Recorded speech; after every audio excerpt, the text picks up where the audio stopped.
umva ukuri. Inyifato rukumbi ikwiriye yemewe mu gusenga Imana ni ugupfukama. Ntabwo ari uguhagarara, ntabwo ari ukwicara, ntabwo ari ukuryama. Iri tegeko ryo gupfukamira Imana yari itegetse ishyizeho n'indahiro nk'uko byanditswe mu gitabo cya Yesaya 45:23. Ijambo ry'Imana riragira riti, ndirahiriye ijambo ryavuye mu kanwa kanjye niryo jambo rikiranuka ritazavuguruzwa, ko amavi yose azampfukamira.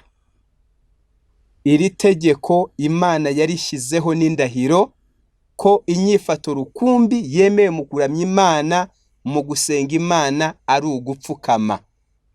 Muri Bibiliya tubonamo abantu b'uburyo butatu gusa basenze Imana badapfukamye.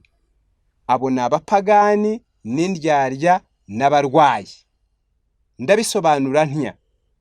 Umupagani wasenza ahagaze Imana ikamwemera ni umukoresha w'ikoro wanditse mu gitabo cya Luka 18 ngo yahagaze kure yikubita mu gituza.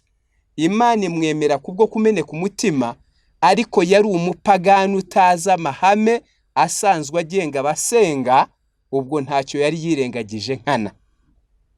Indyarya zasenze zityo ni abafarisayo, byanditswe muri Matayo 6 Yesu yabaciriyeho iteka. Abarwayi basenze batyo ni Ezekiya, inkuru ye yanditswe mu gitabo cya Yesaya 38 na 39. Ariko dusoma mu ijambo ry'Imana Bibiliya, igitabo cy'Ingoma 29 ko Ezekiya amaze gukira uburwayi bwe yarapfukamye arasenga, ntabwo yongeye gusenga aryamye.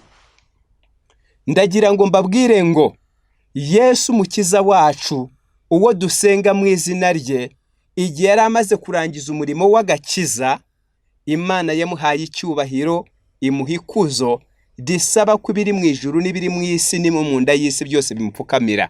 Iyo umuntu asenze mu izina rya Yesu adapfukamye, aba yubahutse Imana, yishira isezerano ryanditswe mu gitabo cy'Abafilipi igice cya 2 umurongo wa 8 kugeza ku wa 10. Ijambo ry'Imana rivuga riti, yikisha bugufi araganduka, ntiyanga no gupfa ndetse urupfu rwo ku musaraba. Nicyo cyatumye Imana imushyira hejuru cyane, ikamuha izina risumba yandi mazina yose, kugira ngo amavi yose apfukame mu izina rya Yesu.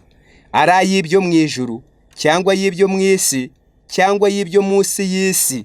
Ubwo rero ni ukubahuka Imana, ni ukugandira umutimanama, ni ukugandira ijambo ry'Imana, guhangara, gusenga mu bundi buryo twirengagije itegeko ry'Imana ridusaba kuyipfukamira. Umva ukuri.